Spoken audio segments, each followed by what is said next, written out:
Tong dulu Bang, biar Gurunda Juma menjelaskan dulu, memaparkan dulu, bernarasi dulu. Biar pokok poin yang aku pengen tahu itu biar aku dapat. Kan aku tahu. Ya, pengantar ini singkat para sahabat. Mantep TV sudah standby. Di like, di subscribe, di share sebanyak mungkin untuk supaya mencegah sahabat-sahabat kita di luar sana tidak terpengaruh terhadap pemurtadan. Satunya Katolik. Dan sepengetahuan saya kok Yahudi kok dibedakan sama kami sebagai orang Kristen. Iya, makanya abang diam dulu biar Gurunda kita menjelaskan dulu Bang, bernarasi dulu ya Bang ya. Izin ya Bang ya, di mute dulu, abang diam dulu biar Gurunda bernarasi. Piro, selamat malam, nanti Piro boleh masuk juga setelah Gurunda. Siap. Oke. Iya, baik saudaraku ya. Jadi kita mengenal ada tiga agama, Yahudi, kemudian Kristen, kemudian Islam. Jadi Islam ini datang untuk meluruskan ajaran yang datang kepada Bani Israel, baik yang dibengkokkan oleh kaum Yahudi maupun yang dibengkokkan oleh kaum Nasrani. Lalu kemudian Al-Quran menjelaskan pencipta langit dan bumi yang mengutus seorang nabi, seorang rasul di tengah-tengah kaumnya Bani Israel. Kami mengenalnya dengan nama Isa alaihissalam. Di dalam Al-Quran dijelaskan, wa isqala Isa ya Bani Israel inni rasulullahi ilaikum. Ya Bani Israel, aku ini adalah rasul, utusan Tuhanmu untuk kalian semua. Itu juga terekam di dalam catatan Matius 15 nomor 24. Yesus berkata, aku diutus hanya kepada domba yang sesat dari umat Israel. Lalu hukum yang muncul Bang, hukum Torah yang Anda katakan sebagai perjanjian lama, itu adalah hukum yang spesial untuk orang Yahudi saja. Dari keturunan Yahudi, orang-orang Yahudi keturunan Yehuda.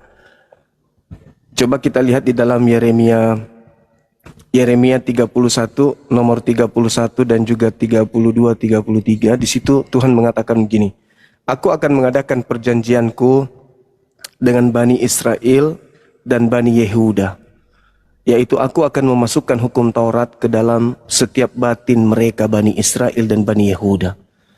Berarti bukan kepada kita orang Indonesia, bukan kepada orang Arab, bukan kepada orang Athena, orang Roma, tetapi hanya kepada Bani Israel dan Bani Yehuda saja. Itu hukum Torah. Lalu kemudian datang Yesus. Yesus datang mengajar selama kurang lebih 3 tahun dalam tradisi Bible. Itu juga mengajar hanya kepada orang-orang Yahudi saja. Nah, sehingga kalau ada pemahaman bahwa orang Kristen itu sama saja dengan Yahudi, itu adalah sesuatu yang baru terdengar oleh kuping saya. Karena Yahudi dan Kristen itu laksana langit dan bumi abangku. Nanti mungkin bisa diuraikan pelan-pelan. Yang pasti kami Islam datang untuk kemudian meluruskan ajaran para nabi yang dibengkokkan oleh kaumnya sendiri, lalu kaumnya ini memiliki pengikut di luar dari bangsa mereka. Sekira begitu untuk sementara. Ya, silakan Abang Kuku. Aku jadi shock dan bingung ini. Kenapa kok Kristen sama Yahudi kok malah dikasih tema beda? Oh, memang beda abangku. Sepengetahuan saya sih sama Bang. Seiman saya sama. Enggak sama abangku. Beda. Kalau Yahudi itu Yahudi itu mereka yang memegang kitab Torah. Sedang Kristen itu adalah pengikut orang Farisi dari keturunan Benyamin bernama Paulus yang berasal dari orang Antioquia, orang Roma dan orang Yunani. Makanya Paulus mengatakan abang di dalam suratnya di Galatia 1 nomor 15, aku diutus kepada non-Yahudi. Coba Anda baca. Ya memang benar. Berarti untuk non-Yahudi kan? Nah, berarti betul. Antara Yahudi dengan non-Yahudi itu berbeda, abang. Nah, sekarang enggak gitu konsepnya. Oh, silakan abang, silakan. Sepertinya ya untuk karena baptislah semua bangsa menjadi muridku karena apa ada satu perintah dari Yesus karena itu. Jadi supaya bisa melancarkan apa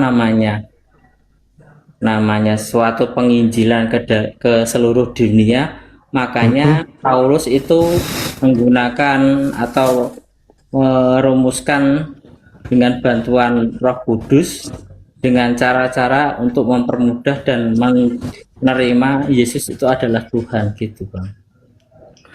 Jadi begini abangku, Yesus bagi orang Yahudi level tertingginya adalah rasul, utusan Tuhan. Tapi Gimana?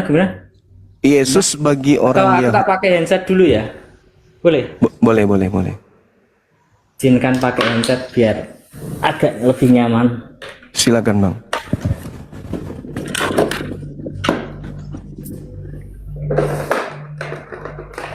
Sahabat bintang di YouTube, syukran barakallahu fik.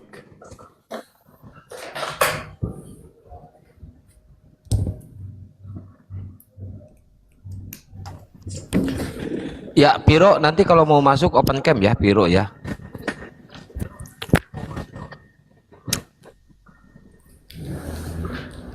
Buat Jadi teman-teman yang ada di YouTube Gurunda Juma, Zulkifli M. Abbas Official, Waalaikumsalam warahmatullahi wabarakatuh buat semuanya. Yang di TikTok juga, ayo didukung channelnya Gurunda Juma, Zulkifli M. Abbas Official ya teman-teman.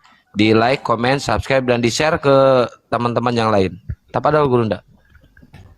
ya, jadi Yahudi itu abangku, dia adalah satu kelompok dari 12 suku dari Bani Israel yang berasal dari suku Yehuda. Kemudian Kristen itu adalah pengikut Paulus, berbeda dengan Yahudi. Jadi pertama kali disebut Kristen itu di Antioquia. Ya, itu ada dalilnya itu di Kisah Para Rasul 26. Jadi kalau kita berbicara mengenai Kristen dan Yahudi, itu dua kelompok yang berbeda laksana langit dan bumi.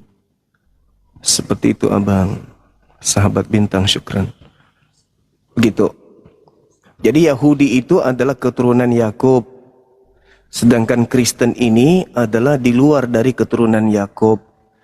Dan saya rasa tidak asing bagi abang saya ini ketika di dalam Galatia 1:15 dikatakan aku diutus kepada non-Yahudi. Galatia 2 nomor 8, aku diutus kepada orang-orang yang tidak bersunat. Nah, pengikut-pengikut Paulus inilah yang kemudian disebut Kristen. Begitu abang. Jadi Kristen dan Yahudi itu berbeda. Bukannya pengikut Yesus. Kalau pengikut, bukan, itu pengikut Kristus abang. Bentar, kita cek ayatnya ya. Boleh. Seingat abang di mana ya? Kok aku agak lupa. Yang mana tuh? Yang apa berkumpulnya Rasul Oh, yang setahun lamanya. Iya, Kisah Para Rasul 26:11. Oh iya. Silakan. 2 berapa? 26 bang, 26.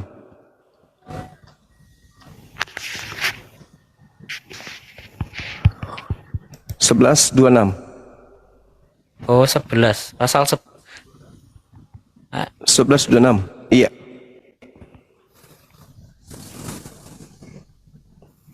Oke. Maka mereka tinggal bersama-sama jemaat yaitu 1 tahun lamanya sambil mengerjakan banyak orang di Antioquia. Murid-murid itu pertama kali disebut dengan Kristus. Lalu Barnabas mencari sana. Nah, jadi pengikut Paulus setelah bertemu dengan Kristus itulah pertama kali disebut Kristen. Kristen artinya pengikut Kristus. Kristus mana yang mereka ikuti? Kristus yang datang kepada Paulus. Gitu abangku. Nah, Kristus yang datang kepada Paulus ini mengajarkan kepada Paulus sebagai utusannya, sebagai nabinya si Kristus ini, untuk kemudian meninggalkan hukum Tuhan yang ada di dalam Torah ajaran Yahudi. Makanya orang Kristen itu tidak lagi menjalankan, bukan tidak lagi, makanya orang Kristen itu tidak menjalankan hukum Taurat. Karena memang Taurat itu hanya untuk orang Yahudi. Ya, betul. Nah, jadi berbeda Bang. Antara Yahudi dengan Kristen itu beda. Apa memang nggak diperbolehkan kayak ajaran kayak gitu?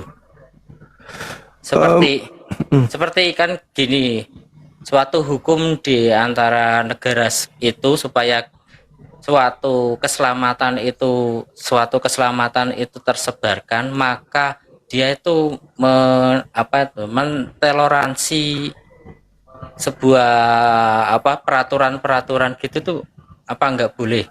Boleh aja Bang, boleh. Boleh. Iya kan?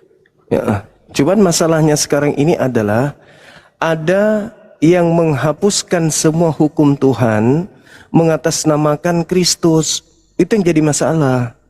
Dan Yesus menasihatkan muridnya agar waspada kepada Kristus palsu yang melanggar dan mengajak kemudian untuk meninggalkan seluruh hukum Tuhan.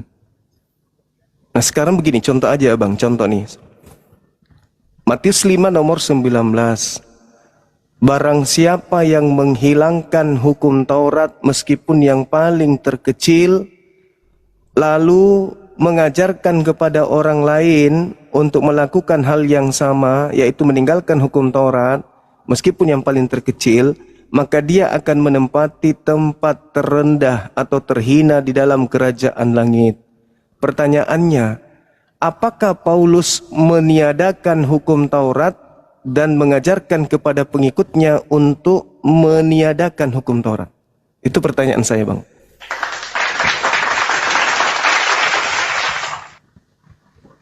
Contoh hukum Taurat kan nggak seperti makan babi, kan nggak termasuk hukum Taurat. Yesus mengatakan meskipun yang paling terkecil. Iya. Apakah seperti makan babi itu masih termasuk hukum Taurat? Iya, termasuk. Atau masih termasuk?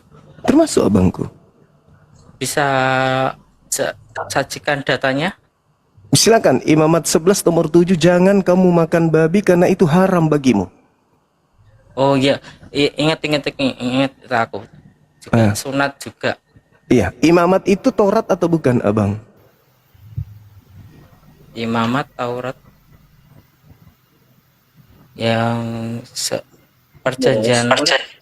Kalau bentar. Izin kalau boleh, tapi kalau belum bisa jangan. Taurat itu bukannya Kejadian, Keluaran? Oh iya masih deh. Kejadian, Keluaran, Imamat, Bilangan. Iya ya. Yesus mengatakan barang siapa yang meniadakan meskipun yang paling terkecil. Paulus meniadakan enggak? Ya kan buat umat di luar Yahudi, Bang. Iya, itu makanya barang siapa yang meniadakan. Pertanyaannya, Paulus meniadakan enggak, Abang? Meniadakan sih. Nah, itu dia. Kata Yesus, barang siapa yang meniadakan hukum Taurat dan mengajarkan kepada orang lain untuk meniadakan hukum Taurat, maka dia akan menempati tempat terhina di dalam kerajaan langit. Paulus meniadakan. Berarti Paulus dan pengikutnya, mohon maaf, berdasarkan pengakuan Yesus, Paulus dan pengikutnya menempati tempat terendah di dalam kerajaan langit. Maaf. Itu pengakuan Yesus, bukan pengakuan saya. Boleh izin host, Bang Juma boleh aku nanggapin sedikit aja? Boleh. Open cam tapi Piro kalau mau nanggapi open cam. Siap Bang host, siap. Open cam ya teman-teman.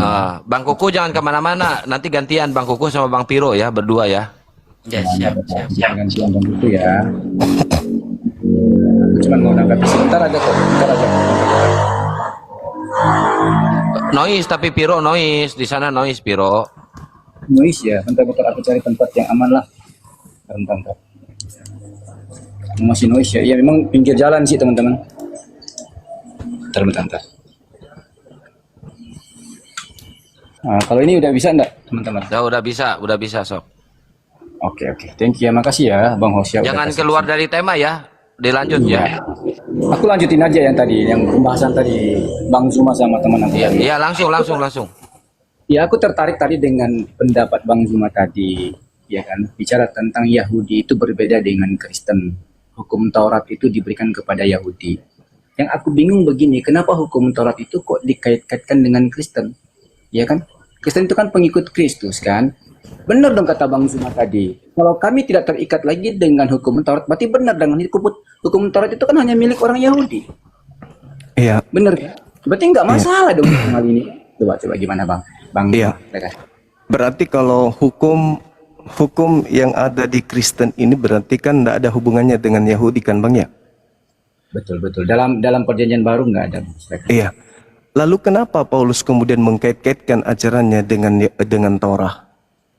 Oke. Terus kenapa Paulus mengajarkan mengkaitkan ajarannya dengan Taurat, seperti mengatakan Taurat itu sampah, tinja, mengatakan kemudian hukum Taurat itu sudah dibatalkan, dan seterusnya, membahas tentang Adam alaihissalam, lalu kemudian mengatakan Adam itu mewariskan dosa kepada keturunannya, dan supaya kemudian dosa itu terhapuskan harus ada yang korban di atas salib. Lalu kenapa Paulus mengatakan Kristus telah menebus kita dari hukum Taurat dengan jalan menjadi kutub? Kenapa Paulus mengkaitkan dengan kekristenan kalau tidak ada hubungannya dengan Taurat Kristen ini? Oke, baik teman-teman ya. Justru yang tadi aku tanyakan sama Bang Zuma tadi kan, Bang Zuma udah mengklaim tadi kan Kristen berbeda dengan Yahudi. Ya kan? Yahudi iya, memang. Kristen. Bentar Bang Zuma ya. Yahudi berbeda dengan Kristen. Kristen berbeda dengan Yahudi, ya kan? Oke, apa kaitannya ketika Rasul Paulus menyampaikan ada kaitannya ada kaitannya dengan hukum Taurat ya teman-teman ya. Oke, ketika Rasul Paulus menyampaikan dengan matinya Kristus di kayu salib dia telah membatalkan hukum Taurat itu. Kenapa kok bisa dibatalkan sementara Yesus sendiri bilang satu titik pun, satu iota pun tidak ada yang bisa dihilangkan dari kitab Taurat itu. Dari segala ketetapan kitab Taurat itu sebelum segala sesuatu terjadi, ya kan? Kok bisa berbeda, ya kan? Orang pasti akan berpikir apa yang menjadi pendapat Bang Zuma ini benar, berarti Rasul Paulus itu nabi palsu, ya kan? Karena menghilangkan segala sesuatu yang telah ditetapkan dalam kitab Taurat, ya kan? Jawabannya sebenarnya udah dapat sebenarnya tadi Bang Zuma ketika Bang Zuma bilang Yahudi berbeda dengan Kristen sebenarnya. Iya, saya sudah mengiyakan. Sekarang kok jadi saudara saya ini kayak bingung gitu loh.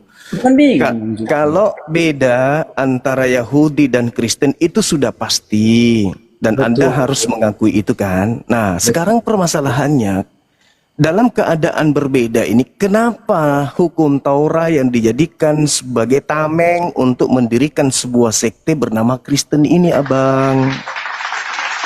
Kan gitu.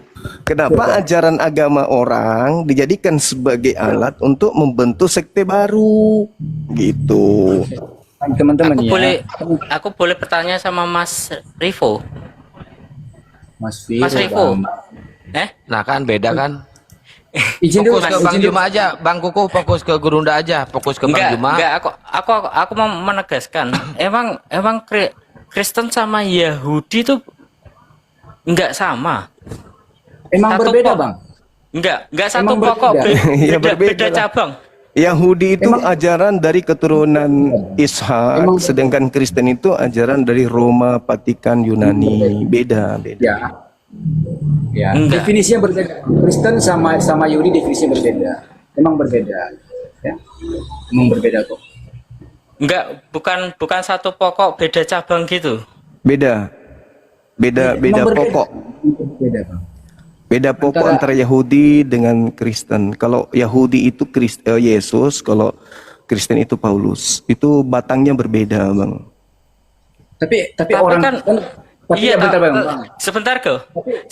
Yesus sendiri kan orang Yahudi kan? Ya, Yesus untuk orang Yahudi.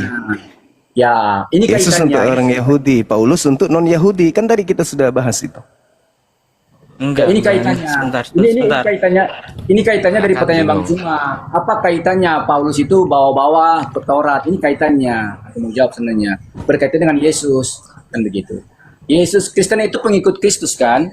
Kalau Bang Zuma Kristen pengikut Paulus, ya kan? Nggak masalah.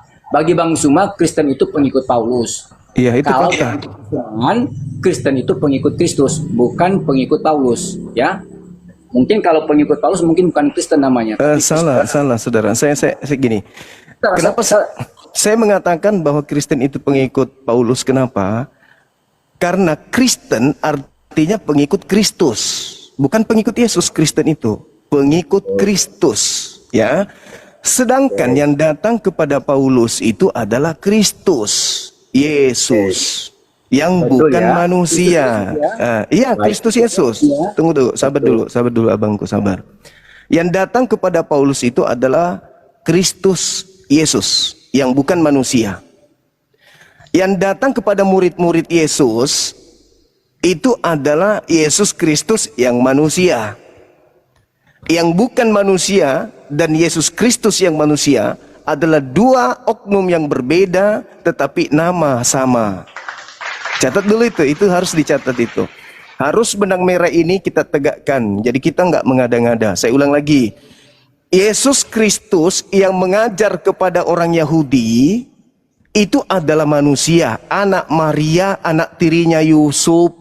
Sedangkan Kristus Yesus yang datang kepada Paulus di di padang gurun menuju Damsyik adalah sosok cahaya dan dia bukan anak manusia.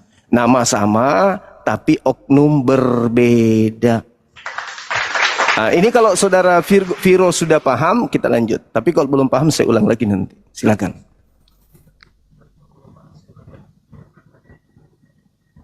Termute. Buka mute-nya Piro, buka mute-nya. Karena aku di Jangan mute, aku berfirman, nggak tahu. ya jangan berfirman dalam hati, dibuka. Aku nggak tahu kalau aku di mute, makanya aku pikir aku kan nggak di mute tadi kan, tiba-tiba dia di mute. Iya lanjut aja. Menurut Bang Zuma berpendapat bahwa Yesus Kristus atau Kristus Yesus yang berjumpa dengan Paulus di Damsyik dan Yesus Kristus yang dalam keadaan manusia ketika dia memberitakan Injil, yang menyampaikan kabar sukacita kepada para rasul, itu berbeda teman-teman ya. Itu berbeda ya menurut Iya. Bang Zuma ya, itu berbeda ya. Berbeda banget. Iya oke, nggak apa-apa Bang Zuma. Dalam kekristenan itu nggak ada perbedaannya Bang Zuma, izin ya. Saya boleh buktikan nanti. Lanjut aja. Ya, oke. Dalam sudut pandang kekristenan itu nggak berbeda ya teman-teman ya. Makanya kenapa kami orang Kristen dikatakan sebagai pengikut Kristus, karena Paulus menyampaikan Injil, menyampaikan kabar gembira itu. Yang dikabarkan itu siapa? Injil Yesus Kristus. Nah, orang Kristen itu dipanggil Kristen karena apa? Bukan karena mengikuti Paulus, bukan karena ajaran Paulus yang mengajarkan kekristenan, yaitu pengikut Kristus. Ya, itu harus dibedakan Bang Zuma ya. Aku minta maaf Bang Zuma ya. Sorry minta maaf Bang Zuma. Ketika Bang Zuma berpendapat seperti itu, sebenarnya sih aku mau ambil satu standarnya, perbedaannya menurut Bang Zuma, sehingga Bang Zuma dengan kekenya ya kan bisa membuktikan bahwa Kristus Yesus yang berjumpa dengan Paulus itu dengan Kristus Yesus ya kan yang dilahirkan oleh Bunda Maria itu berbeda. Berbeda dalam hal apa? Kalau berbeda dalam hal ketika Yesus Kristus yang adalah putra dari Bunda Maria dalam keberadaan dia sebagai manusia, oke. Karena yang berjumpa dengan Rasul Paulus adalah Kristus Yesus yang bukan dalam rupa atau bentuk manusia lagi. Ya, teman-teman ya. Oke, berbeda. Tapi kalau kita berbicara hakikat antara Kristus Yesus yang dilahirkan oleh Bunda Maria dengan hakikat Kristus Yesus yang berjumpa dengan Rasul Paulus di Damsyik, itu nggak berubah kok, Bang Zuma.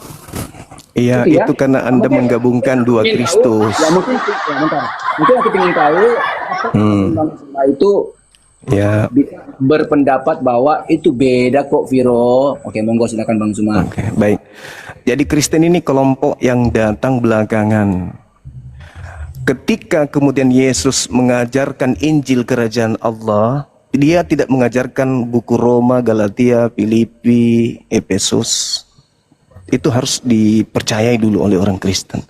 Yesus datang mengajarkan hikmat Injil, yaitu cakupan daripada isi Torah itu sendiri. Yesus tidak punya murid makan babi, Yesus tidak punya murid kemudian tidak bersunat, Yesus tidak punya murid ibadah di gereja, Yesus tidak punya murid menyembah dirinya, menuhankan dirinya, menganggap dirinya Elohim, dan Yesus tidak pernah mengajarkan muridnya ibadah hari Minggu. Itu dulu. Ini Yesus yang manusia. Cakupan universitas sebagai guru kepada mahasiswanya, dia hanyalah seorang rabi. rabi yang diperuntukkan kepada kaumnya Bani Israel. Makanya Yesus menamatkan ajarannya di dalam Yohanes 17 nomor 3. Segala firman yang engkau berikan kepadaku, wahai Bapa, telah aku sampaikan kepada muridku, dan muridku telah menerimanya, dan mereka percaya bahwa engkaulah yang telah mengutus aku. Murid-muridnya percaya Yesus ini adalah utusan Elohim. Titik. Sedangkan Paulus muncul kemudian mengatakan bahwa Yesus yang datang kepadanya itu ketika dia menuju kepada Damsyik itu adalah Kristus Yesus yang bukan manusia. Sedangkan yang lahir di palungan itu adalah Yesus manusia. Galatia 1 nomor 1. Ketika mengatakan aku menerima Injil bukan dari manusia. Murid-murid Yesus menerima Injil dari manusia. Namanya Yesus Kristus.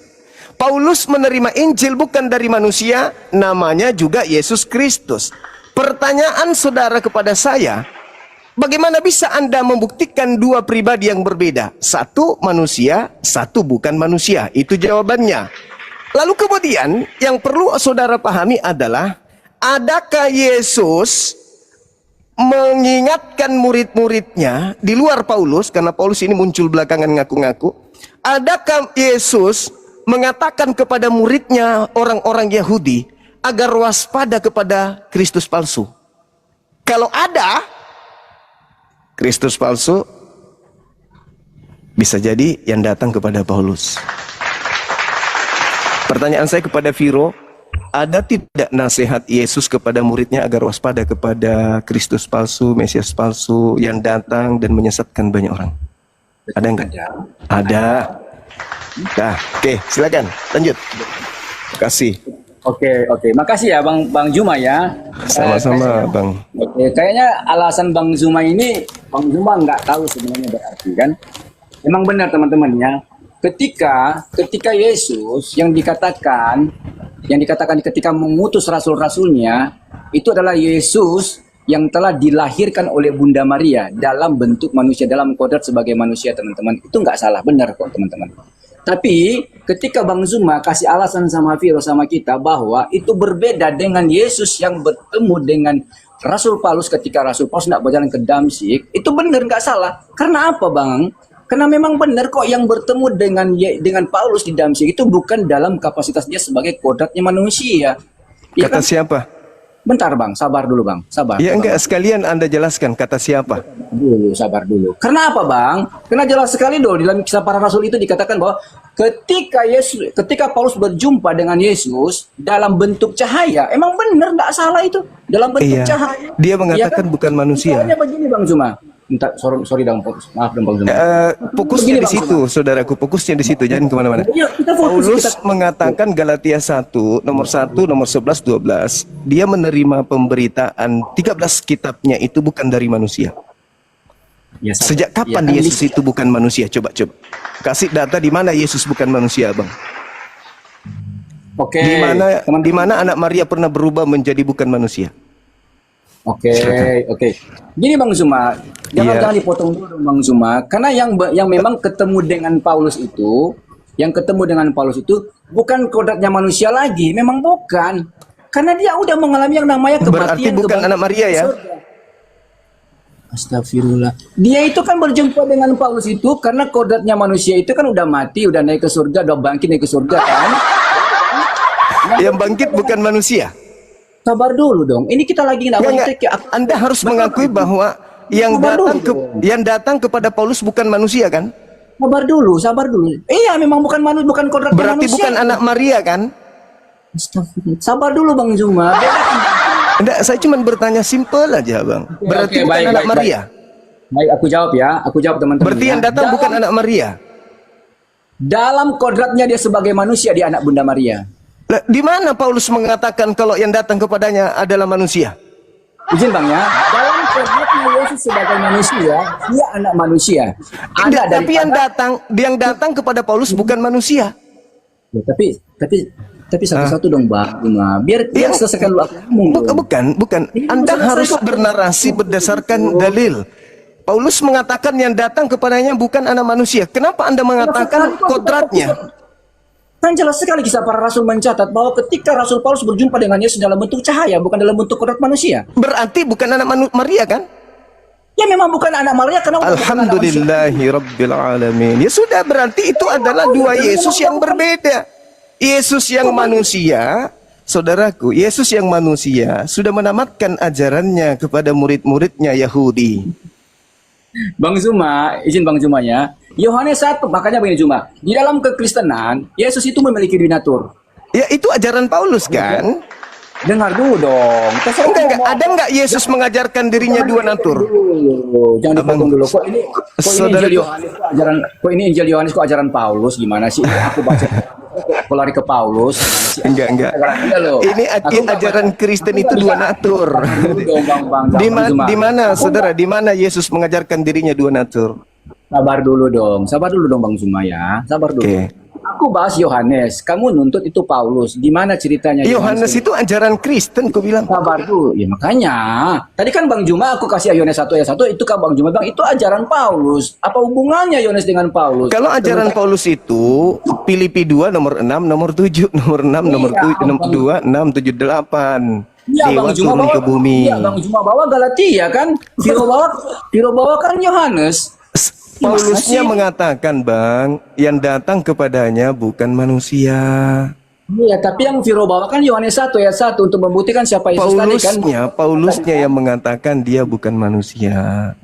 Berarti dia bukan anak Maria, gitu. Oke, terserah Bang Zuma lah. Intinya aku mau diskusi sama Bang Zuma nggak bisa ngomong begini, gimana caranya kita diskusi? Aku juga mau Saya simpulkan bahwa tadi kan saya mengatakan ada dua Kristus. Kan Anda sudah mengiyakan tadi Yesus Ya udah. mewanti-wanti kepada muridnya agar waspada kepada penyesat yang memakai namanya. Kata Yesus kan, kita sepakat itu kan? Nah, di luar murid Yesus jauh di ufuk sana, ketika ke Damsik ada yang bukan murid Yesus, namanya Saulus. Bertemu dengan yang bernama Kristus, yang bukan manusia. Nasihat Yesus kepada murid-muridnya, waspada kepada Kristus palsu. Baik. Ya, nah, Baik. tuh, Bentar, ya. coba. Memang ketemu dengan Rasul Paulus itu bukan natur kemanusiaannya Yesus lagi. Kan natur kemanusiaan Yesus udah nggak ada, Bang Zuma. Kok nggak ngerti sampai situ sih? Natur Kenapa bisa nggak ada? Kenapa bisa nggak ada? Kan dia udah naik ke surga, naturnya kan udah naik ke surga. Di atas surga dia masih manusia kok. Sabar. Bang Zuma, Di atas surga, Bung, di atas surga. Anda baca di dalam Markus 14. Anda baca di dalam Markus Yesus itu 14. memiliki dua natur insani dan natur ilahi. Itu ajaran siapa? Ajaran siapa itu? Ini saudara Viro, maaf. Saya bukan sok tahu, tapi saya baca dalil dan saya hafal dalil. Markus 14 nomor 62, Yesus duduk di sebelah kanan Tuhan sebagai apa? Sebagai bukan manusia atau sebagai anak manusia? Nah kan mulai berfirman dalam hati. Aduh, udah. Saudara Viro, Yesus duduk di sebelah kanan Tuhan itu dalam rupa manusia. Maaf, itu dalil. Markus 14 nomor 62, dan Yesus duduk di sebelah kanan Bapa Elohim sebagai anak manusia. Kapan dia pernah berubah menjadi bukan manusia? Udah, Piro gantian, Bang Kukuh lagi, dilanjutin yang tadi. Bang Piro sedikit diperbanyak jam belajarnya lagi ya. Habis itu nanti lanjut lagi baca Bible aja dulu. Baik, ternyata kualitasnya Bang Zuma diskusi nggak pernah berubah-berubah ya, dan dulu sama aja ya, nggak dikasih kesempatan orang ngomong, Assalamualaikum Bang Zuma, mohon maaf ini saya potong waktunya. kualitas ya. Waalaikumsalam. Waalaikumsalam warahmatullahi. Maaf, Ya, silakan. Piro sebentar, Piro. Aku izin turun dulu. Ya, aku izin turun. Ya, silakan Bang Surga.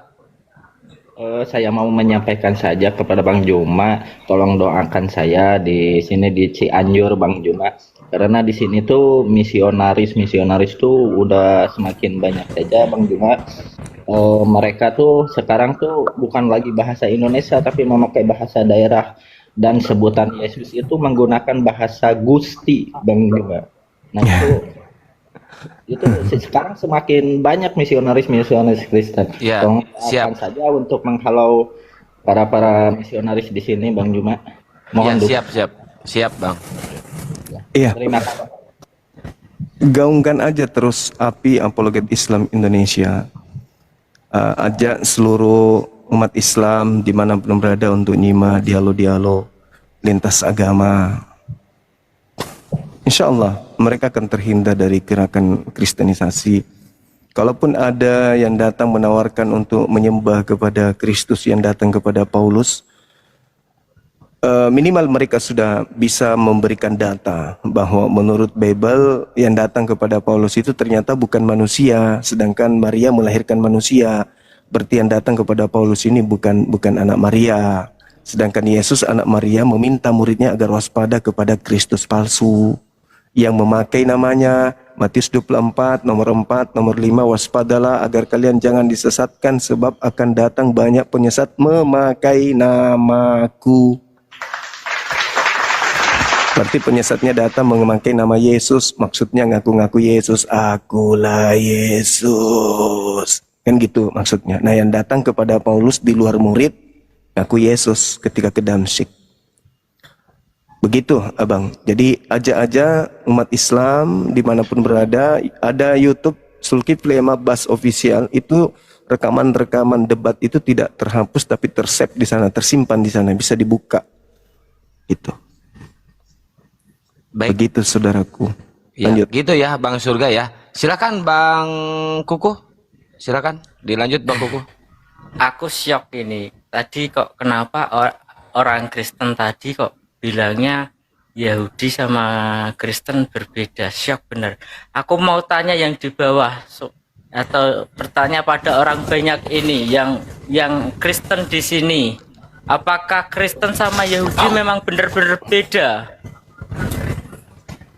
Orang-orang Kristen yang ada di bawah sini, apakah Kristen sama Yahudi itu beda? Bukannya satu pokok, beda cabang saja gitu. Aku mau tanya kepada orang-orang yang di bawah ini, yang Kristen. Gini Gurunda, mungkin dia pengennya satu tunas tapi cabangnya berbeda gitu Gurunda. Pengennya dia gitu. Nah itu kayaknya. Jadi gini saudara Koko, coba sekarang buka Bible di Matius 7 nomor 15 sampai nomor 23. Coba dibuka itu bang. Yesus berpesan kepada orang Yahudi, waspadalah kepada nabi-nabi palsu yang datang kepadamu, menyamar seperti domba, tapi sebenarnya mereka adalah serigala yang buas. Jadi ada memang serigala yang nyamar domba, ada yang bukan domba nyamar domba, ada yang bukan Yahudi nyamar Yahudi. Yang disebut domba abangku itu keturunan Yakub, Yeremia 50 nomor 17. Yang digelari domba itu cuman keturunan Yakub. Sementara kita bukan keturunan Yakub. Jadi kita nggak boleh disebut domba. Kapan kita mengatakan diri kita domba, berarti kita ini adalah serigala. Lalu di situ dikatakan dari buahnya kamu bisa mengenal mereka. Siapa itu? Pengikut nabi palsu itu. Apa buahnya? Mereka tidak melakukan kehendak Elohim. Coba dibaca. Apakah kehendak Elohim? Ya hukum Torah. Dari buahnya kamu bisa melihat mereka. Dapatkah pokok yang baik menghasilkan buah yang tidak baik? Atau sebaliknya, pohon yang tidak baik menghasilkan buah yang baik. Sesungguhnya pohon yang menghasilkan buah yang tidak baik akan ditebang dan akan dilemparkan ke dalam api neraka. Nah, disebutkan di dalam data selanjutnya. Pada hari terakhir, maksudnya setelah kiamat, orang dibangkitkan semuanya. Banyak orang memanggil aku Tuhan, Tuhan, Tuhan. Bukankah kami bernubuat, mengusir setan, bermukjizat, bernubuat, pakai namamu, wahai Yesus. pada saat itulah aku akan berterus terang kepada mereka, enyahlah daripadaku, aku tidak mengenal kalian, kalian semua adalah pembuat kejahatan. Jadi ada orang di luar Yahudi, mengaku-ngaku Yahudi, memanggil Yesus Tuhan, bernubuat pakai nama Yesus, mengusir setan pakai nama Yesus, bermukjizat pakai nama Yesus, tapi Yesus mengatakan, maaf, aku tidak mengenal kalian, kalian semua adalah pembuat kejahatan, pergi dariku, aku tidak mengenal kalian. Matius 7 nomor 15 sampai nomor 23. Makanya tadi di awal abang, saya bertanya berdasarkan pengajaran Yesus Matius 5 nomor 19. Barang siapa yang meniadakan hukum Taurat meskipun yang paling terkecil, lalu mengajak orang lain, mengajarkan kepada orang lain, menginstruksikan kepada orang lain untuk sama-sama meninggalkan hukum Taurat itu, maka dia akan menempati tempat terhina di dalam kerajaan langit. Apa itu? Neraka. Itu dalil bang. Itu dalil dalam Matius 5 nomor 19. Kata alekestos itu artinya hina.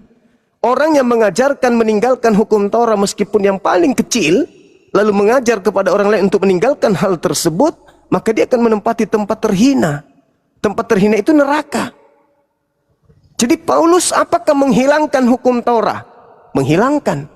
Apakah mengajak orang lain? Menghilangkan. Mengajak. Siapa mereka yang diajak ini? Apa nama kelompok orang yang diajak Paulus? Kristen. Menurut Yesus, mereka yang diajak dan yang mengajak kemana perginya? Ke neraka abangku. Itu dalil. Itu dalil. Kenapa? Kenapa harus Bible yang menggerogoti kepercayaan saudara kami Kristen? Kenapa? Jawabannya simpel.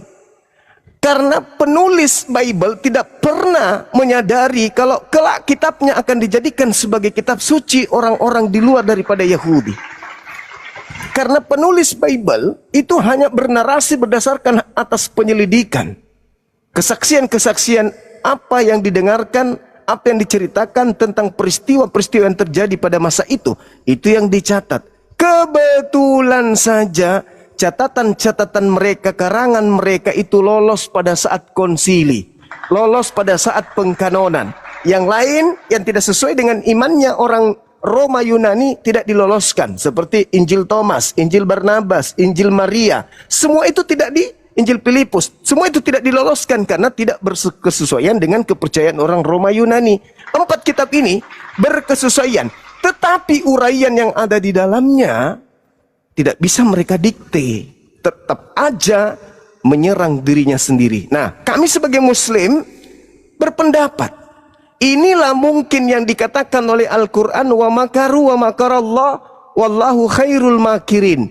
Ketika mereka ingin menggantikan Nabi Isa, ketika mereka ingin menggantikan pencipta langit dan bumi yang disembah oleh Nabi Isa dengan Kristus yang mereka katakan keluar dari kubur pada hari ketiga, dengan berbagai macam aspek opini yang mereka bangun, maka Allah kemudian mengatakan, aku adalah sebaik-baiknya pembalas kejahatan.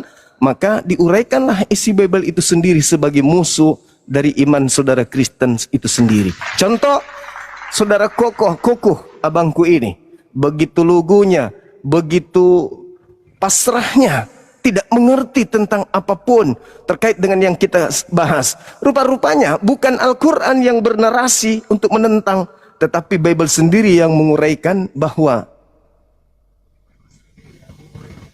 Yesus menceritakan orang yang meniadakan hukum Taurat meskipun yang paling terkecil dan mengajarkan ke orang lain akan menempati tempat terhina alias neraka.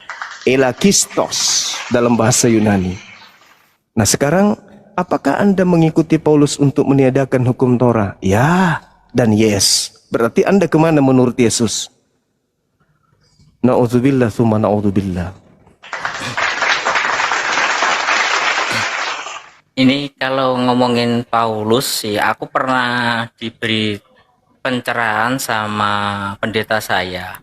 Apa yang dilakukan Paulus itu seperti Wali Songo, khususnya Sunan Kalijaga. Karena apa? Dia itu malah membiarkan kunduran, kesenian wayang, yang notabene pun juga bertentangan dengan agama Islam. sehingga ia itu mencari solusi gimana cara pemberitahuan keselamatan, kabar gembira, sukacita ini tersampaikan. Yang sama dengan Paulus itu adalah seperti kayak Wali Songo terkhusus untuk Kalijaga, kayak gitu, Bang. Oke. Kalijaga pun kan di dalam dalam pengajarannya kan juga mengajarkan wayang yang seperti orang pada umumnya di zaman dulu pun juga suka dengan wayang, kayak gitu, Bang. Itu sih kalau pencerahanku tentang Paulus pada saat kalau ini menceritakan tentang Paulus, ya sama juga sama yang dilakukan Sunan Kalijaga itu. Baik, Gitu, baik. Bang. Jadi gini abangku, terkait dengan syiar Islam di Nusantara. Islam datang itu ke Nusantara. Di Nusantara ini penduduknya itu animisme. Ya, betul. Menyembah dewa-dewa, menyembah batu, menyembah pohon, menyembah arwah-arwah, menyembah gunung, menyembah laut, menyembah sungai, dan seterusnya. Islam datang seperti Islam datang di tengah-tengah orang Arab, orang Quraisy. Orang Quraisy itu tidak seketika itu diajarkan tentang konsep tauhid. 13 tahun Nabi Muhammad mengajarkan mengenal pencipta langit dan bumi yang benar. Tidak serta-merta hari itu juga mereka dipaksa untuk menyembah kepada Allah. Dengan kata lain, seperti sebuah lingkaran cincin. Ketika dia start meninggalkan kemudian rumah, endingnya dia akan kembali kepada rumah. Artinya apa? Wali Songo, Sunan Kalijaga mengikuti ritme pengetahuan manusia pada saat itu. Tahu kemampuan manusia pada saat itu. Kenapa? Karena untuk menjadi Islam butuh proses belajar. Di Islam tidak dikenal doktrin. Di Islam tidak dikenal kemudian dogma, mematikan akal. Tetapi Islam mengajak manusia untuk bertumbuh dengan akal untuk sampai kepada Islam itu sendiri. Maka Sunan Kalijaga step by step, selangkah demi selangkah, meniadakan, menghilangkan tradisi, kebiasaan, adat istiadat, cara menyembah, oknum yang disembah, pola ibadah, rutinitas ritual kepada mereka yang menjadi pengikut daripada Sunan Kalijaga itu sendiri.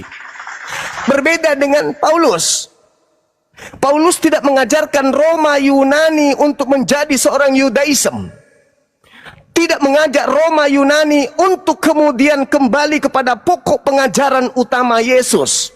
Tetapi tetap saja menghapuskan seluruh pengajaran Yesus dan bahkan mengajarkan menyembah kepada Yesus, bahkan mengajarkan makan semua makanan yang diharamkan oleh pengajaran Yesus kala itu. Tidak kembali, dia tidak berpola seperti cincin, membawa irama ritme budaya dan kemudian kebiasaan orang Roma Yunani untuk mengajak mereka masuk ke sinagoge, bersunat, menyembah hanya kepada Tuhan yang disembah Yesus, sujud dalam beribadah, mengharamkan babi dan seterusnya. Melainkan Paulus terbawa arus untuk menjadi seorang politeisme atau Hellenismesto, atau mengajarkan ajaran sinkretisme, menggabungkan antara agama Yahudi dengan agama Romawi yang cakupannya adalah animisme politeisme, menjadi satu konsep, disebutlah agama Kristen. Berbeda dengan yang Anda sebutkan tadi. Saya sendiri, Bang, saya masih menemukan nenek-nenek saya malam Jumat bakar bakar dupa. Saya masih menemukan orang tua saya ketika kemudian nenek-nenek saya ketika mereka pindah rumah, disimpannya pokok pisang di atas di atas ujung rumah itu. Aku masih melihat itu. Lambat laun semua dihilangkan menuju kepada Islam yang kafah. Itu tradisi, harus dibedakan dengan keyakinan. Meskipun tradisi, tapi kalau tradisi itu bisa memungkinkan mencederai akidah, tradisi yang buruk itu juga akan ditinggalkan menuju kepada kesempurnaan sebuah keyakinan. Sedangkan Paulus berbeda, abangku. Coba Anda buka sekarang di dalam Kisah Para Rasul 17 nomor 21, 22, 23. Apa yang dikatakan Paulus di sana?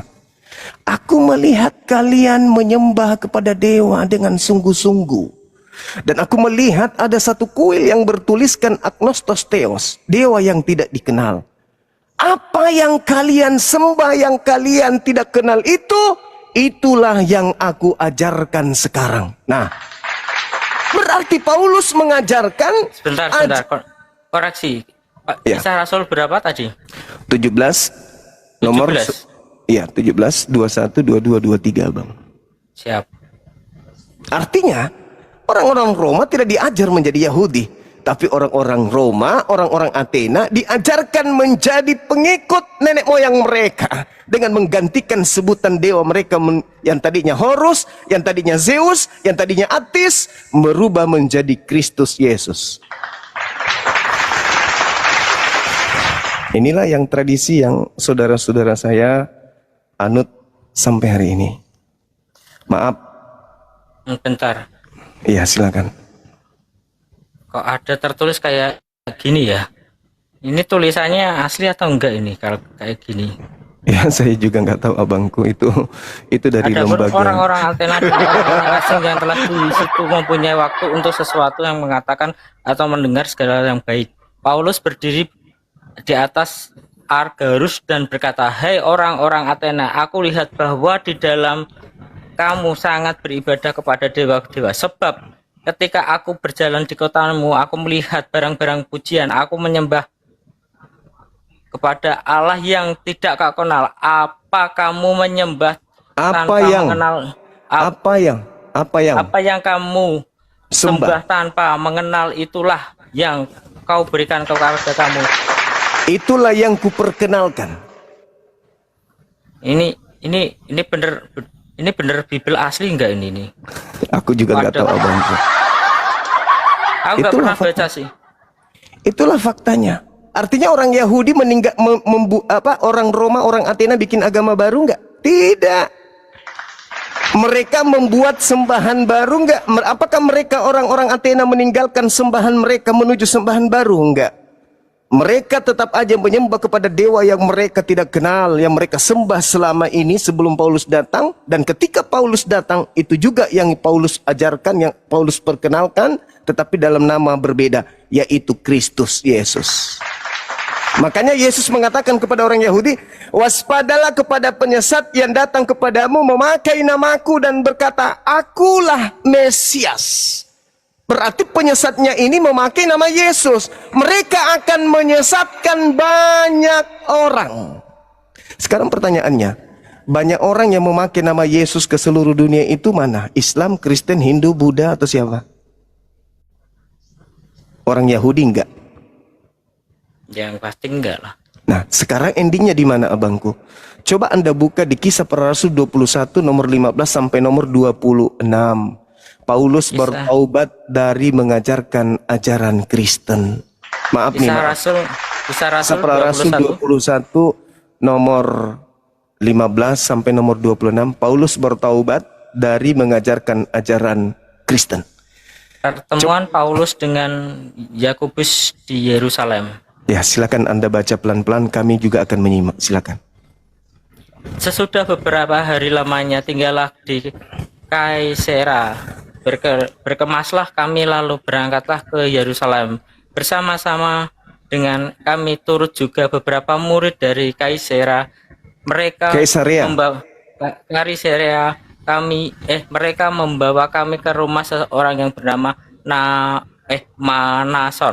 Manason. Ia dari Siprus dan sudah lama menjadi murid kami.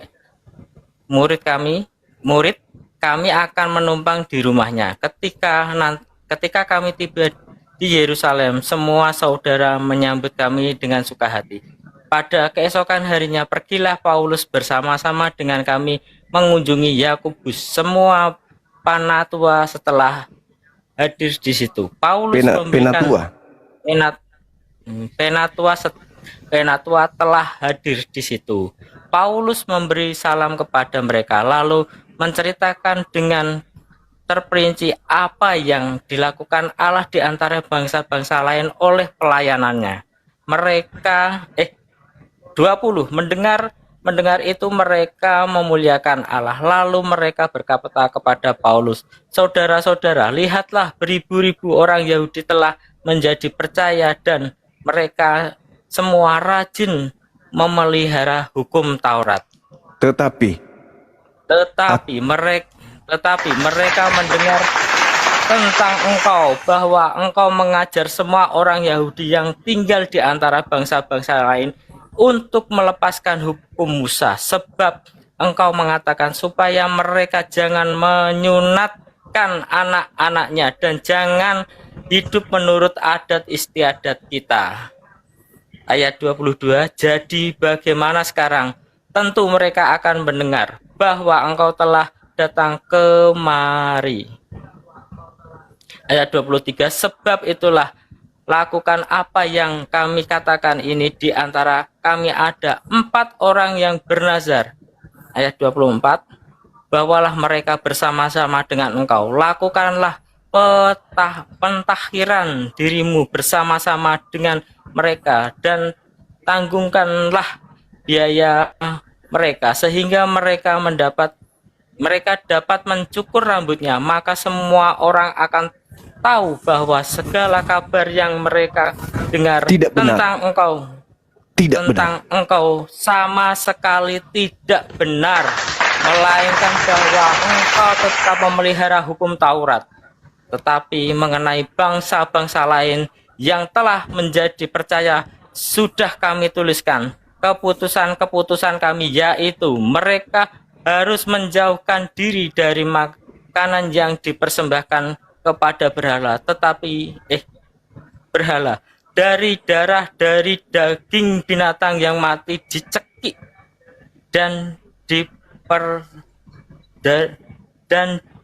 dari percabulan. Ayat ke-26 yang terakhir, "Pada hari berikutnya Paulus membawa orang-orang itu serta mendengar dia, dan ia mentahkirkan dirinya bersama-sama mereka. Lalu masuklah ke bait Allah untuk memberitahukan bila mana mentahkirkan akan selesai dan persembahan akan dipersembahkan untuk masing-masing." Paulus apakah kemudian mentahirkan diri? Ya, mentahkirkan diri.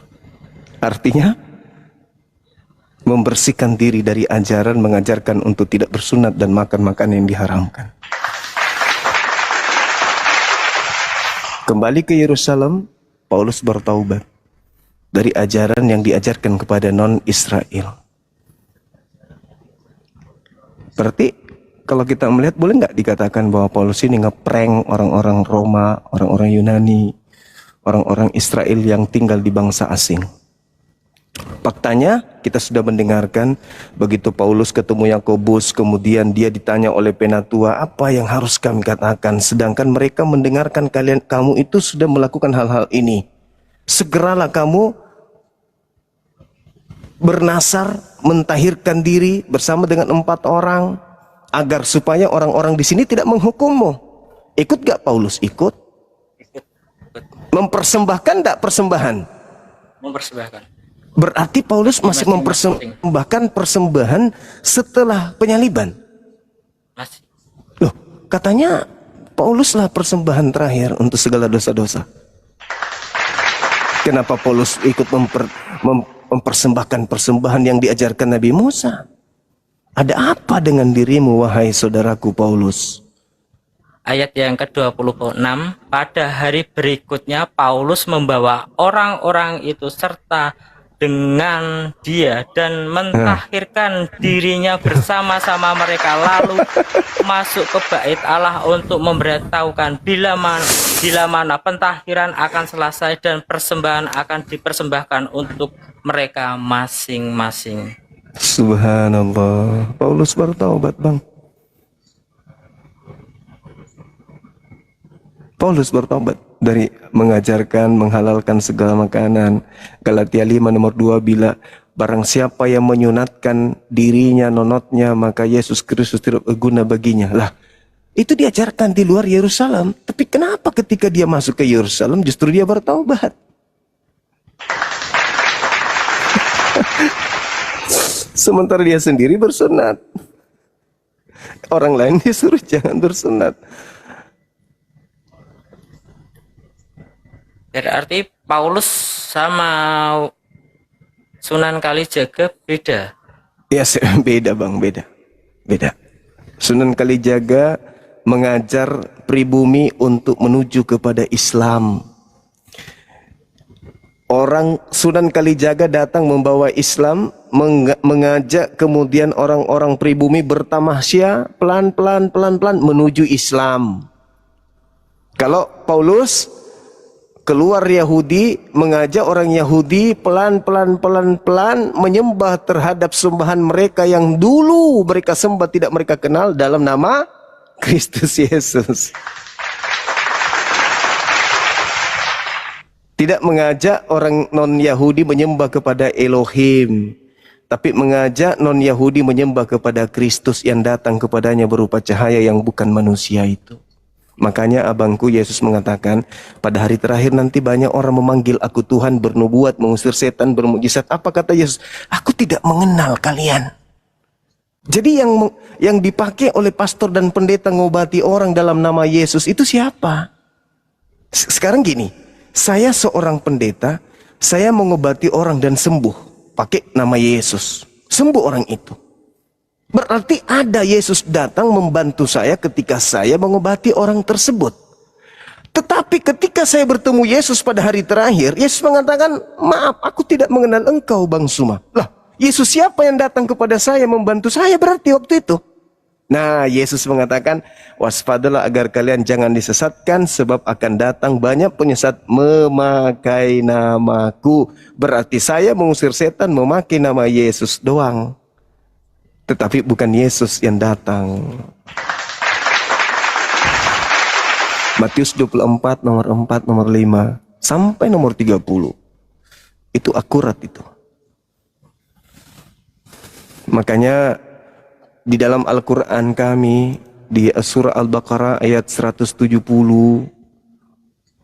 diterangkan kemudian Bismillahirrahmanirrahim, wa idza qila lahum ittabi'u ma anzalallahu qalu bal nattabi'u ma alfaina alaihi aba'ana. Apabila kamu ajak mereka untuk kembali kepada ajaran yang benar, ikutilah apa yang diturunkan oleh Allah kepada para nabi. Apa kata mereka? Tidak, kami mengikuti apa yang diberikan kepada kami dari nenek moyang kami. Itu. Nah sekarang saudara masuk ke gereja ikut nenek moyang atau ikut Yesus? Nenek moyang. Saudara makan babi ikut nenek moyang atau ikut Yesus? Nenek moyang. Kalian Natalan ikut Yesus atau ikut nenek moyang? Nenek moyang. Al-Quran menarasikan itu. Awalau kana aba'uhum la ya'kiluna syai'a wa la yahtadun. Sedangkan apa yang mereka ikuti, meskipun nenek moyang sendiri mereka tidak mengerti apapun dan mereka tidak mendapat petunjuk. Sekarang abangku ini tanya kepada bapaknya atau ibunya, ibu kenapa kalian Natal? Ikut siapa? Bingung juga orang tua kita. Ikut nenek moyang, pasti nenek moyang. Sampai kepada orang yang ketemu Yesus, kamu ikut siapa Natalan? Ikut Yesus melotot. Kapan saya Natalan? Ikut Roma Yunani. Memperingati Dewa Horus tanggal 25 Desember. Mau mengatakan Yesus melotot. Kapan saya mengajarkan Natal? Enggak jadi disebutnya Yesus. Jadi Al-Quran itu mengatakan wa iza qila lahum ittabi'u ma anzalallah qalu bal nattabi'u ma alfaina alaihi aba'ana. Jadi kalau ditanya ikutlah kepada apa yang diajarkan oleh Allah melalui para nabi, melalui rasul, oh tidak. Kami lebih percaya kepada apa yang diajarkan nenek moyang kami kepada kami. Giliran ditanya nenek moyangnya, nenek moyang, yang ajarkan kamu menyembah hari Minggu itu siapa? Nenek moyangnya bilang, tuh. Nenek moyangnya nunjuk lagi ke atas. Sampai kepada orang yang sezaman Yesus ditanya, yang ngajarin kamu ibadah Minggu, baru mau bilang Yesus, lantas Yesus mengatakan melotot. "Hut, saya ibadah Sabat, bukan Minggu. Sorry ye," kata Yesus. Terus diajarkan lagi nenek moyang. "Kamu menyembah makhluk yang keluar dari kubur, siapa yang ngajarin?" "Yesus." Tanya kakek, "Yang ngajarin siapa?" "Yesus." Yang satu, Yesus. Pas ketemu dengan orang yang sesama Yesus, "Yang mengajarkan kamu menyembah Yesus siapa?" Yesus melotot. "Sut, saya menyembah kepada Elohim." Nggak jadi lagi, gagal lagi.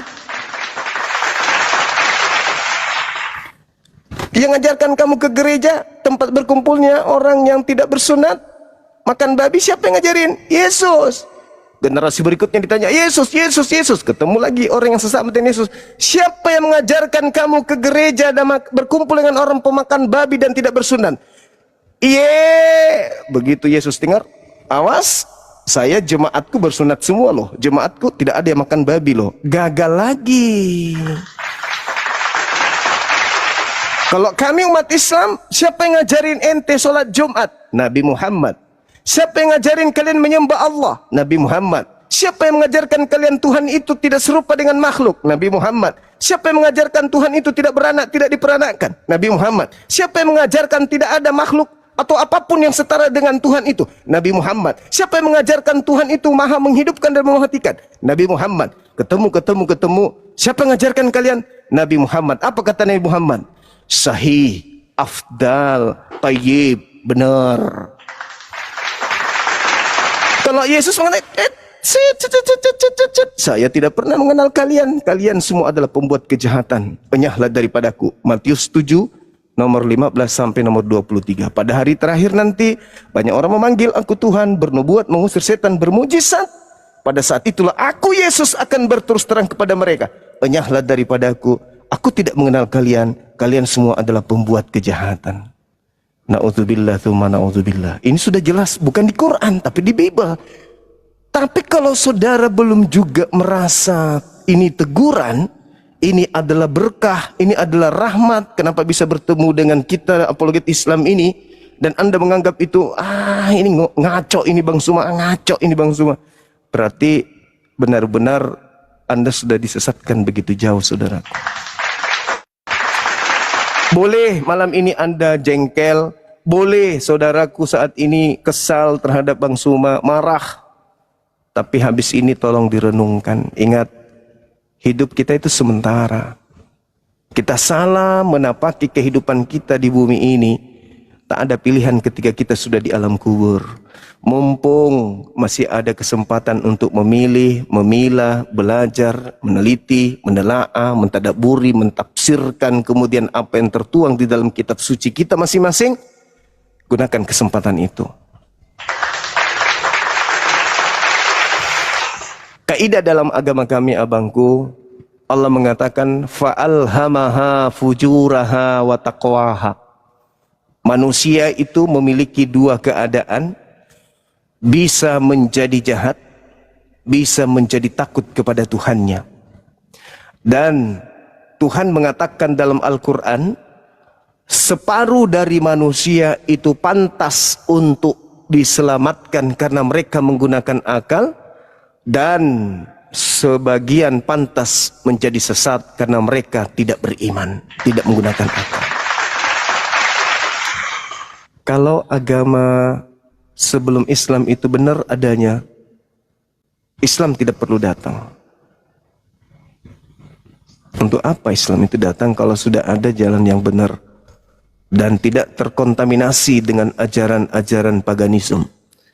Islam datang karena ajaran para nabi itu sudah tercampur aduk dengan ajaran paganisme.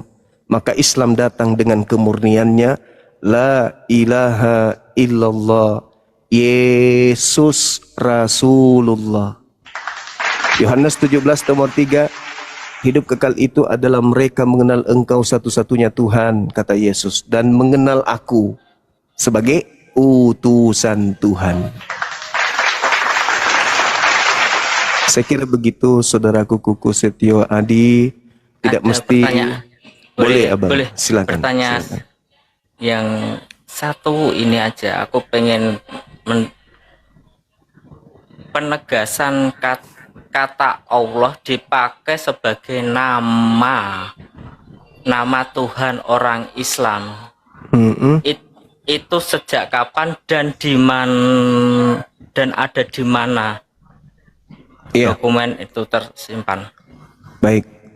Ketika kemudian Al-Quran datang, boleh dibaca di dalam surah Al-Baqarah ayat 130 mulai. Anda bisa buka. Ya. Surat pelan-pelan. Surah Al-Baqarah ayat 130 bisa dan sampai 140. Jadi surah Al-Baqarah 130 sampai 140, di situ Allah Subhanahu wa taala sudah melengkapi pengajarannya. Apa yang dikatakan kemudian di ayat ini, Allah Subhanahu wa taala endingnya ada pada data yang disajikan kemudian di ayat 132. Di mana 136, di mana Allah Subhanahu wa taala menjelaskan qulu amanna billah. Gitu. Jadi Allah menjelaskan, katakanlah kami beriman kepada Allah. Wa ma unzila ila Ibrahim, dan apa yang diwahyukan oleh Allah kepada Nabi Ibrahim, wa Ismail, wa Ishaqa, wa Yaqub, wal asbat, dan seterusnya. Jadi Islam diajarkan mengatakan bahwa Allah Subhanahu wa taala mengajarkan Nabi Muhammad, katakanlah bahwa kamu itu beriman kepada Allah, beriman kepada apa yang diwahyukan kepada Nabi Ibrahim, Nabi Ismail, Nabi Ishak, Yakub, dan kepada cucu-cucunya, dan juga kepada Nabi Musa alaihi salam, wa Isa, wa ma utiya nabiyuna min rabbihim. Jadi kami mengetahui melalui Al-Quran bahwa ternyata Nabi Ibrahim, semua para nabi itu menyembah kepada hakikat yang sama yang kemudian disebut Allah. Coba Anda lihat di dalam kitab Kejadian 17 nomor 6, nomor 7 dan seterusnya. Aku akan mengadakan perjanjian kekal dengan engkau Abraham, dengan anak-anakmu, dengan keturunanmu secara turun-temurun, bahwa aku akan menjadi Tuhan mereka. Itu nggak bisa kita rubah. Bahaya kalau kita rubah. Aku akan mengadakan perjanjian kekal dengan kamu Abraham, dengan anak-anakmu dan keturunannya. Bukankah keturunan Abraham itu ada dua, Yahudi dan Arab? Perjanjian kekalku itu adalah aku akan menjadi Tuhan mereka. Sebagai perjanjian kekal. Berarti nggak ada yang bisa merubah itu. Berarti apa yang disembah oleh Nabi Muhammad sebagai keturunan dari Nabi Ismail, dan apa yang disembah oleh Yesus sebagai keturunan dari Nabi Ishak, itu adalah hakikat yang sama. La nufarriqu baina ahadim minhum wa nahnu lahu muslimun. Semua para nabi itu berserah diri kepada Rabbus samawati wal ardh. Coba Anda lihat di Markus 12 nomor 29, Shema Israel Adonai Eloheinu Adonai Ahad. Al-Quran surah Al-Ikhlas, Qul huwallahu ahad. Katakanlah kepada orang Israel bahwa Tuhan kita itu ahad. Katakanlah kepada seluruh umat manusia, wahai Nabiku Muhammad, bahwa Tuhan itu ahad.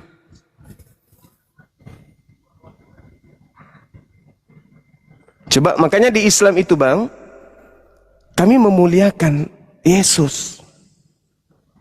Kami tidak itulah aku yang mau gini Bang, aku kan gini agak bingung juga, di mana Nabi Muhammad itu menegaskan kalau Allah itu adalah sebuah nama dari sebuah Tuhan, sehingga kami umat Kristen harus menghapuskan nama Allah itu di Alkitab. Itu aku sendiri, kenapa kok harus gitu? Emangnya Nabi Muhammad pernah menegaskan kalau Allah itu adalah sebuah nama?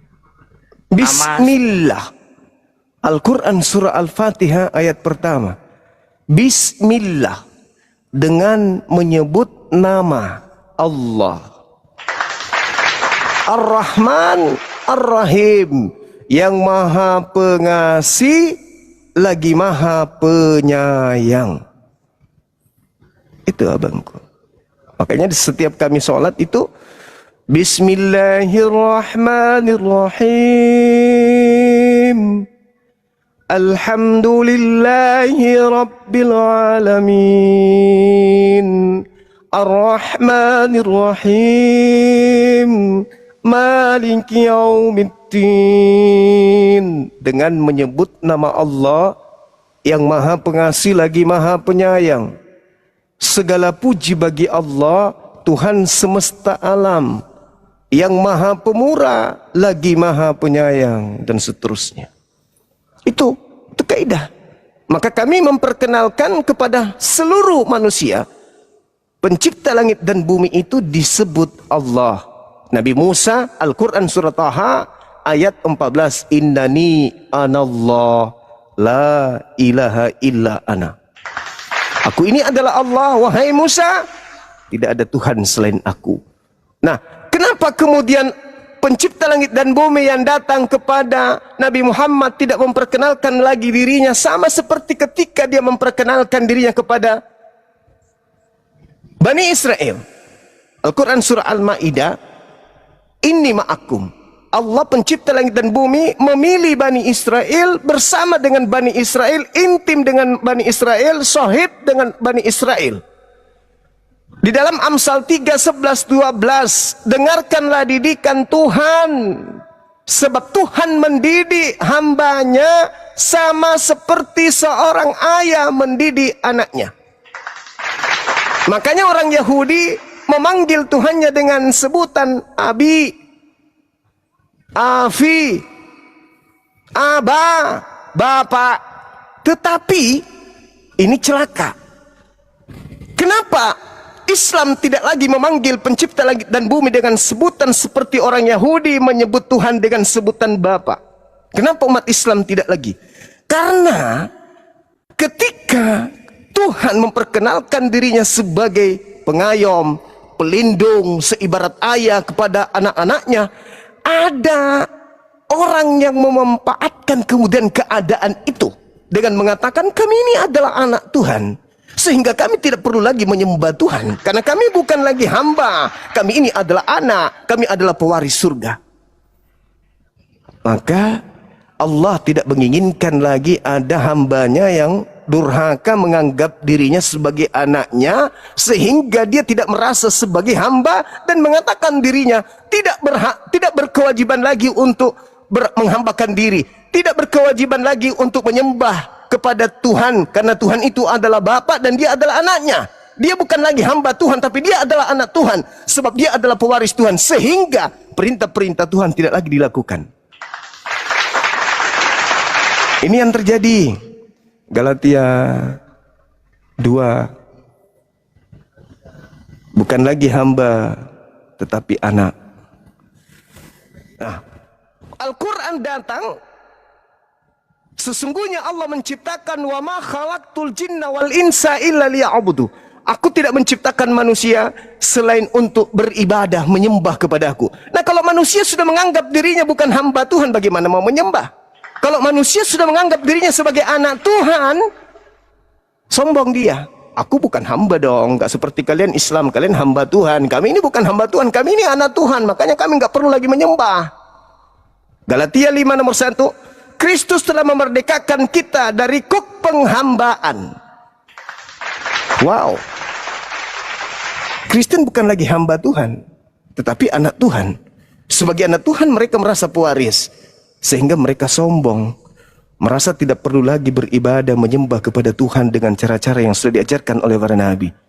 Sedangkan Yesus di Kisah Para Rasul 4 nomor 30, Yesus adalah hamba Tuhan yang kudus. Al-Quran, Inni Abdullah atani al-kitab wa ja'alani nabiyan. Nabi Isa lahir tanpa ayah, mengatakan kepada kaumnya, wahai kaumku Bani Israel, aku ini adalah hamba Allah. Yesus juga begitu. Aku tidak berkata-kata dari mulutku, Tapi apa yang aku katakan dari mulutku bukan dari aku, tetapi dari Dia yang telah mengutus aku. Yohanes 14:24.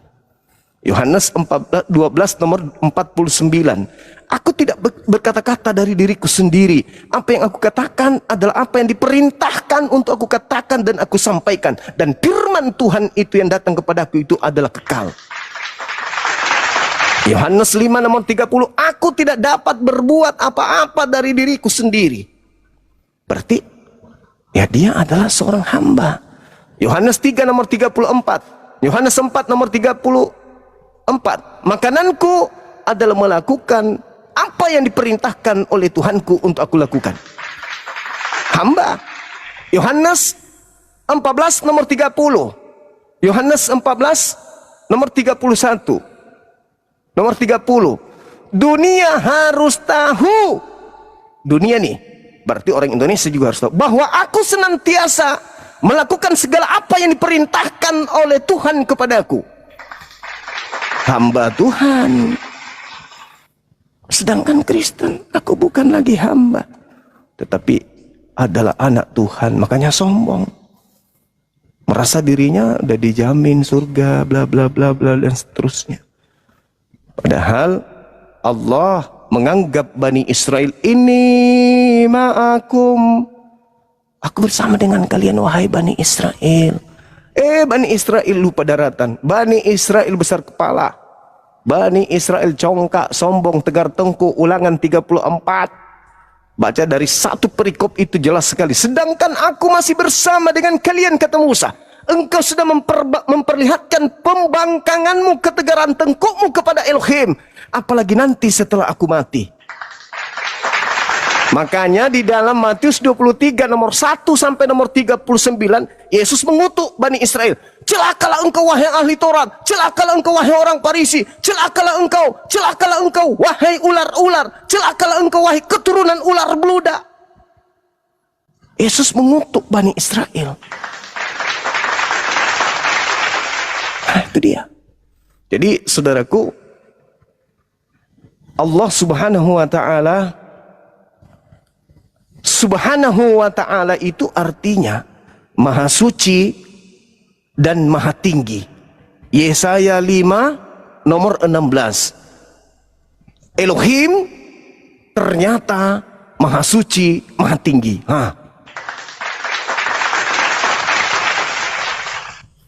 Itu. Jadi kami tidak menyembah kepada sembahan baru. Tidak menyembah kepada sembahan orang-orang pribumi. Tudul menyembah gunung, menyembah pohon, menyembah laut, menyembah goa, menyembah batu. Begitu Islam datang, hilang semuanya itu. Menyembah hanya kepada hakikat pencipta langit dan bumi. Allahu Akbar. Allah, Dia yang maha besar. Begitu saudaraku Kuku Setio Adi. Kalau masih ada yang ingin ditanyakan waktu dan tempat, Ini yang silakan. terakhir, semoga singkat saja. Apakah Anda mendukung proses penghapusan